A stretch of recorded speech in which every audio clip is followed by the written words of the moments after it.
అందరికీ చూసారు కదా, ఇదైతే ఈవీ లిక్విడ్ లేకుండా లేటెస్ట్గా గ్లాస్ అయితే వచ్చిందండి. ఫుల్ బ్లూ గ్లాసులు అయితే వచ్చేస్తున్నాయి మన స్టోర్లో అయితే అవైలబుల్గా ఉన్నది. రెండోది ఈవీ లిక్విడ్ వల్ల మీకు ప్రాబ్లమ్స్ వస్తున్నాయి కదా, ప్రాబ్లమ్ ఫేస్ చేయాల్సిన అవసరం లేదు. దీనికే లిక్విడ్ అనేది, దీనికే గమ్మింగ్ అనేది వచ్చేస్తుంది గ్లాస్కే. ఇది అనేది మనం వేసుకోవచ్చు. ఇదివరకు అంతా గ్లాస్ వేసుకొని లిక్విడ్ వేసుకొని ప్రాబ్లం ఫేస్ చేస్తున్నారు కదా, ఇప్పుడు ఆ ప్రాబ్లం అయితే ఫేస్ చేయలేదు. హ్యాపీగా దీని అయితే వేసుకోవచ్చు. మన స్టోర్లో అయితే అవైలబుల్గా ఉంది.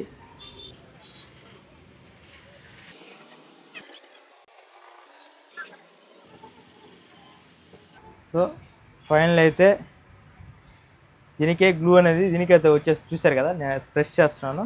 ఆ గ్లూ అనేది దానికి అతుక్కునేస్తుంది. లిక్విడ్ వేసి ఈ ప్రాబ్లం అయితే ఫేస్ చేయాల్సిన అవసరం లేదు. ఇప్పుడు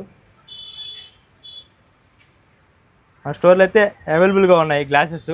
చూడండి, ఇది ఒప్పో F27 Pro Plusకి ఇది స్టోర్కి అయితే విజిట్ చేసేసిండి. ఇవి లేకుండా అయితే గ్లాస్ అయితే అవైలబుల్గా ఉన్నాయి మన స్టోర్లో అయితే. చూడండి, గ్లాస్ అయితే ఇలా వస్తుంది. మేము ఆల్రెడీ టెస్ట్ కూడా చేసాం, డ్యామేజ్ కూడా అయిపోయింది. ఇలా గ్లాస్ ఇది ఓకేనా. లిక్విడ్ లేకుండా గ్లాస్ అయితే వస్తుంది. స్టోర్కి అయితే విజిట్ మొబైల్స్ కూడా